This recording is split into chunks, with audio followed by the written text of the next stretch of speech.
terminamos con los genitales femeninos, ¿ok? Y de la misma manera, nosotros tenemos en la mujer, se clasifica también genitales externos y genitales internos. Los genitales externos en la mujer son la vulva, fíjense bien cómo se escribe vulva, es con BV, vulva, el clítoris, el himen y el tercio inferior o tercio más externo de la vagina. ¿Ok? Entonces más o menos lo vemos a este nivel, ¿no?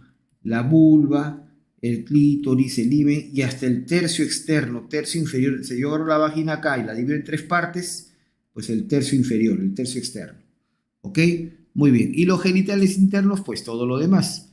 Los 2 tercios superiores o 2 tercios internos de la vagina, el útero, ¿no? El útero, los oviductos o tubas uterinas, llamadas clásicamente las trompas de Falopio, ¿no? Y finalmente los ovarios, que son las gónadas de la mujer. ¿Ok? Bien, perfecto. Empezamos con la vulva. La vulva es toda esta región que se encuentra en la superficie del perineo anterior de la mujer. ¿Ok?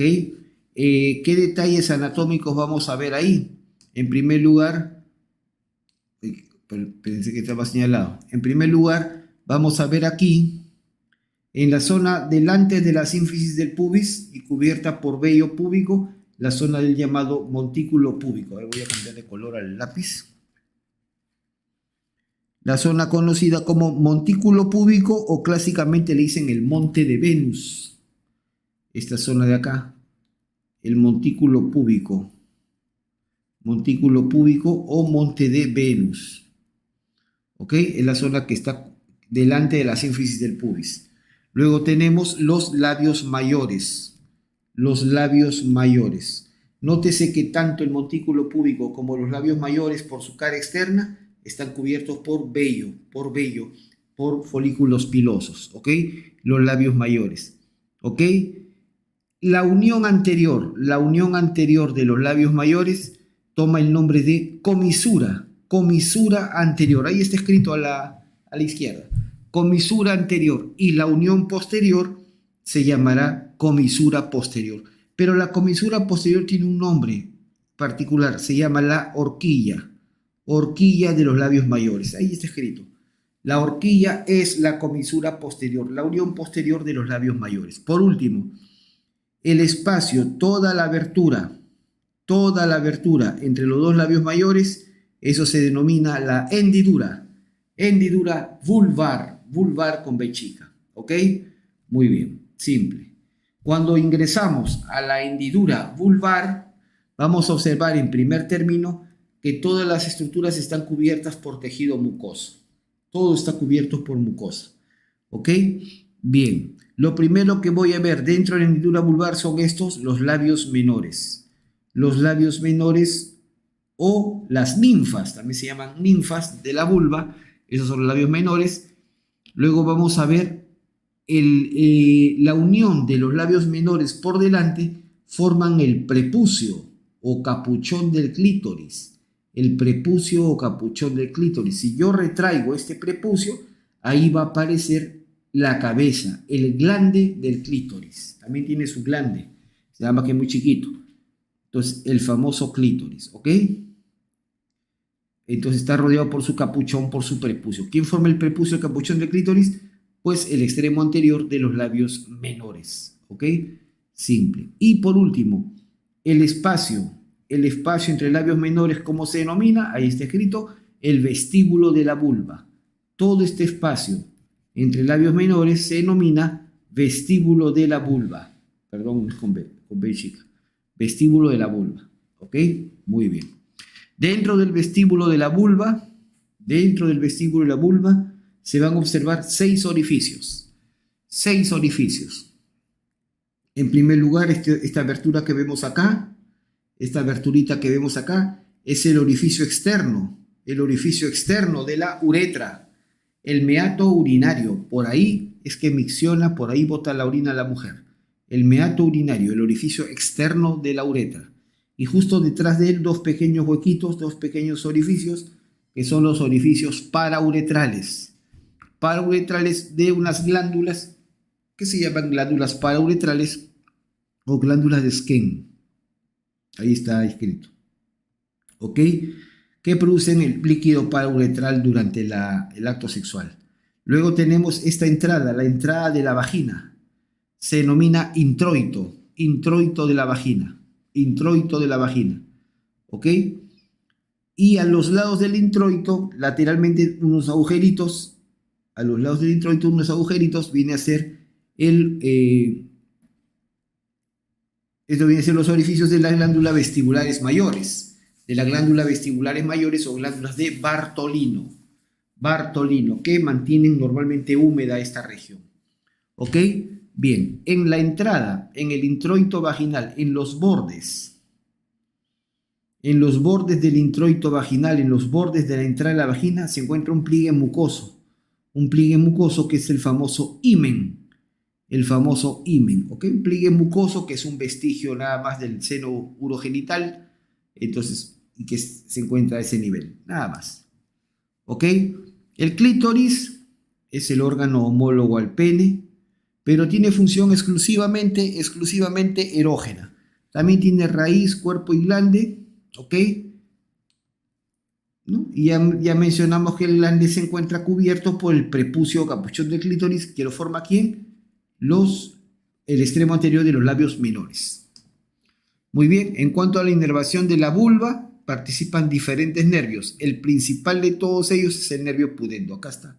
Este es el famoso nervio pudendo, que inerva, como ven acá, los 2/3 posteriores de la vulva, incluyendo la horquilla, la comisura posterior de los labios mayores, ¿correcto? Y toda la mucosa que está dentro de la hendidura vulvar, ¿correcto? Y luego también hay otros nervios en el tercio anterior como el génito femoral, en la comisura anterior como el hilo inguinal y en el monte Venus como el hilo hipogástrico. ¿Ok? Muy bien. En cuanto a la vagina, ahí está, es un conducto. La vagina es un órgano tubular que actúa como un conducto, ¿ok? Cuya función más común es excretora, es decir, a través de la vagina se expulsa el producto de la menstruación, que viene desde el útero. También tiene función erógena, ¿correcto? También tiene función de copulación, la penetración y finalmente sirve como canal del parto, ¿no? Muy bien, entonces, la vagina tiene doble origen embriológico, miren ustedes acá, tiene doble origen embriológico. Su tercio inferior se origina del seno urogenital, mientras que sus 2/3 superiores se originan de los conductos paramesonéfricos de Müller. ¿Ok? Entonces, ese detalle es bastante importante. Muy bien. Tiene una pared anterior y tiene una pared posterior, ¿no? Nótese claramente que la pared posterior es más larga, llega más arriba. La pared anterior mide más o menos de 7 a 9 centímetros de largo. La pared posterior mide más o menos de 10 a 13. O sea, más o menos estamos 4 centímetros más. ¿Ok? Muy bien. Su extremo superior, el extremo superior de la vagina, se inserta alrededor de la porción más baja del útero. Eso se llama el cuello o cervix uterino. Es decir, la vagina rodea al cuello uterino. ¿Ok? Se va a insertar tanto por su cara anterior como por su cara posterior e incluso por los lados, por sus caras laterales. Entonces, nótese que la vagina, al insertarse alrededor del cuello uterino, forma aquí como unos espacios, como unos bolsillos invertidos. ¿Lo ven? Forma como unos espacios, como unos bolsillos invertidos. Esos espacios toman el nombre de fornix. Fornix vaginales, los fornix. Y obviamente son 4 fornix. Hay un fornix anterior, hay un fornix posterior, hay un fornix derecho e izquierdo, ¿no? ¿Correcto? De los cuales el fornix posterior, como se aprecia acá, el fornix posterior es el más alto, el más profundo. ¿Ok? Simple. Eso es lo que se ve claramente ahí. Bien. Relaciones anatómicas de la vagina. Por su cara inferior, en su extremo inferior, acá está el introito, pues el introito vaginal está a nivel del vestíbulo de la vulva. el extremo superior está rodeando al cuello uterino, ¿ok? La pared anterior de la vagina se relaciona con la vejiga y con la uretra. Y la pared posterior de la vagina se relaciona con el recto. Nada más. Muy bien. El útero. Hablemos del famoso útero, ¿ok? El útero es una víscera sacular invertida de paredes gruesas, ¿correcto? ¿Y qué funciones tiene el útero? La función más común del útero es secretora. Secretora, pues el útero secreta el endometrio funcional, que es el que se pierde con la menstruación. También es un órgano secretor y excretor, puesto que produce y expulsa el material. También es el órgano de la implantación o anidación, cuando el blastocisto, el preembrión, llega para iniciar el embarazo, ¿no? La implantación o la anidación. Y por último, pues gestación, ¿no? Desarrollo de la gestación y finalmente parto. Bien, el útero, aquí lo estamos viendo, forma de una perita. ¿Qué partes tiene? Si vamos de abajo para arriba, tenemos en primer lugar el cérvix o cuello uterino. Luego la porción más angosta, la más angosta del útero, se llama el istmo del útero. Luego tenemos el cuerpo y finalmente arriba el fondo. ¿Ok? Son las partes del útero. Bastante simple. Si lo vemos por dentro, al corte, si vemos por dentro del útero, nosotros vamos a ver acá la entrada al útero, ¿ven? La entrada al cérvix, la entrada al cuello, se llama orificio cervical externo. Orificio cervical externo. Ah, está. Voy a cambiar de color esto. Orificio cervical externo. La entrada al útero, la entrada al cérvix uterino. ¿Correcto?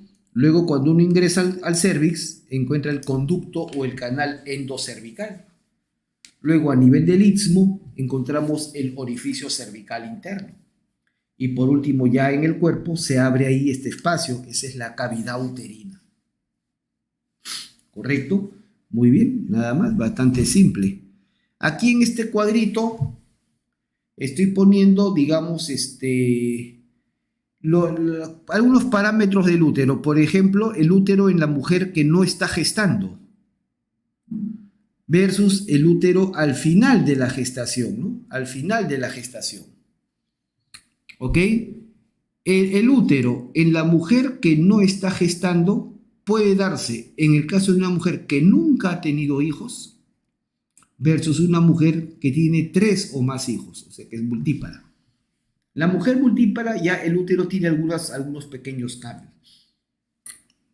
Y ahí pueden ver sus diámetros, ¿no? Su altura normalmente, su peso, su capacidad, ¿no? La altura del istmo y la longitud de las fibras musculares. Es decir, miren cómo va, y esto sobre todo que no está gestando hasta el útero al final de la gestación.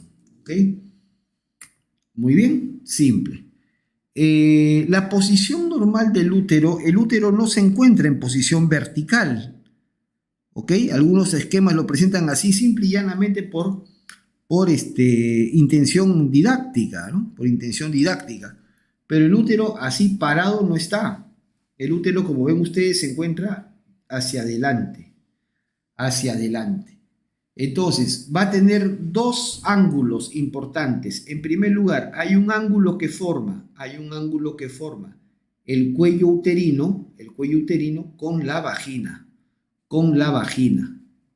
o simplemente el útero con la vagina. Ese ángulo se llama el ángulo de versión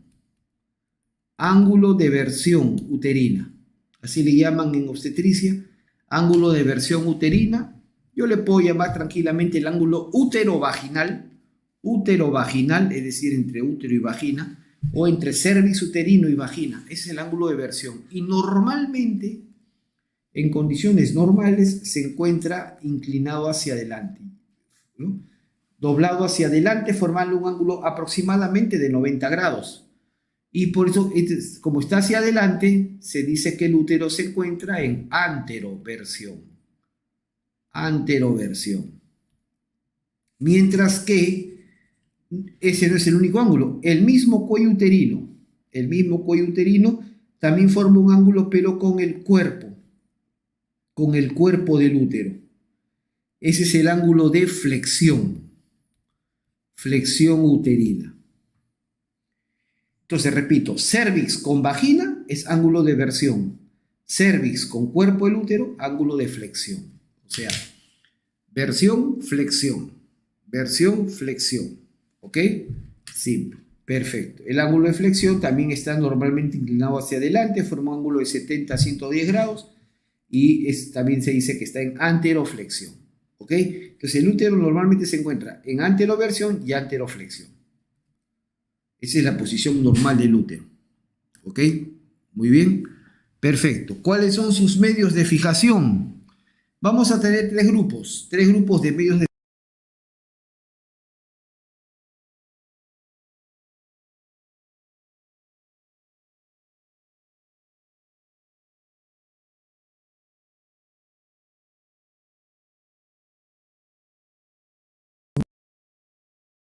de sostén o soporte,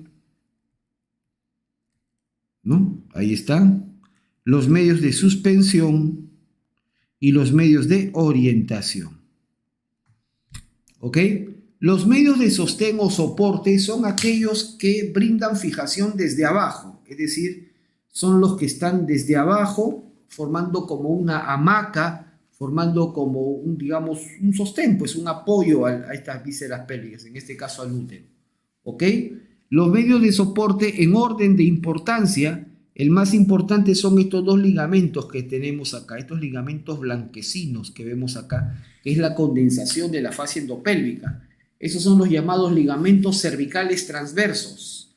Cervicales transversos o también conocidos clásicamente como ligamentos cardinales de McEnroth. ¿Ya? Son condensaciones, engrosamientos de la fascia endopélvica que se insertan a los lados del cérvix, del cuello uterino, por eso se llaman cervicales transversos. ¿Ok? O ligamentos cardinales de McEnroth. Un detalle importante, no está de más mencionar, que por estos ligamentos contienen a la arteria uterina. Bueno, a los vasos, ¿no? Arteria y vela, contienen a los vasos uterinos. ¿Estamos de acuerdo? Bien, otro ligamento que no vemos en este esquema es los ligamentos uterosacros o de Petit y el diafragma pélvico. El diafragma pélvico principal, elevador del ano y coxígeno. Muy bien. Esos son los medios de sostén o soporte. Luego los medios de suspensión. Los medios de suspensión son aquellos que brindan fijación desde arriba, son los que sostienen desde arriba. Entonces tenemos en primer lugar el peritoneo. El peritoneo reviste al útero y lo fija desde arriba. ¿Ok? Y la fascia endopélvica. El resto de la fascia endopélvica. ¿Ok? Y por último, medios de orientación. Medios de orientación, vamos a ver. Tenemos en primer lugar el ligamentos anchos. Los ligamentos anchos son estos dos repliegues de peritoneo. Esto es peritoneo. En realidad están mal llamados ligamentos porque no son ligamentos, se comportan como mesos, es decir, como repliegues peritoneales, ¿no? Estos son los ligamentos anchos y la función de los ligamentos anchos es mantener al útero en la línea media, que no se desvíe ni a la derecha ni a la izquierda. Por eso están los dos ligamentos anchos, para que el útero esté en la línea media. Por eso se dice que es medio de orientación. Y por último, los ligamentos redondos, que son estos ligamentos que vemos acá, los ligamentos redondos, y que son los que se encargan de mantener al útero hacia adelante, ¿se acuerdan? En anteroversión y anteroflexión. ¿Ok? Simple. Perfecto.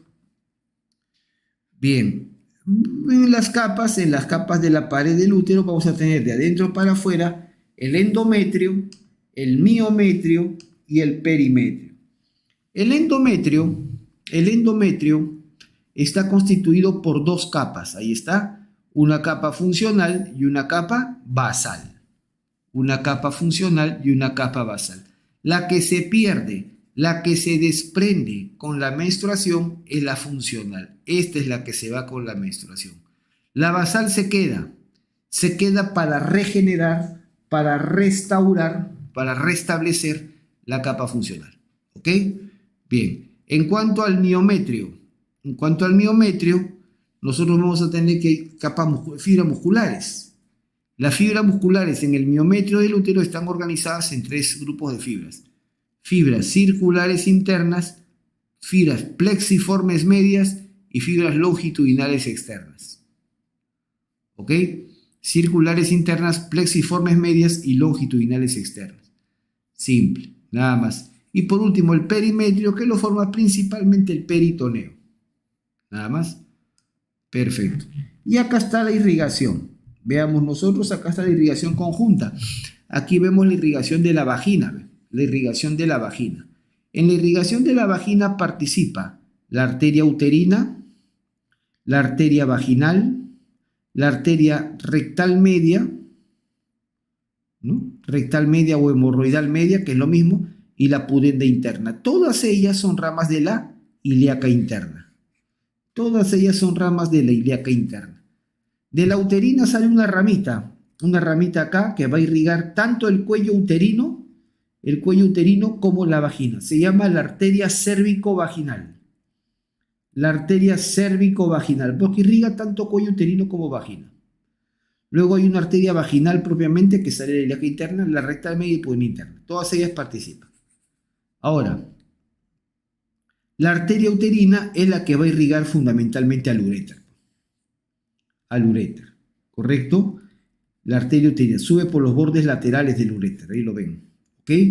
Hasta que la uterina va a dar una rama terminal, o vamos a decir así, dos ramas terminales, una rama ovárica y una rama tubárica. Rama ovárica interna y tubárica interna, que se van a anastomosar también con una tubárica externa y una ovárica externa que vienen de la arteria ovárica. Esta arteria ovárica viene de la aorta, ¿ok?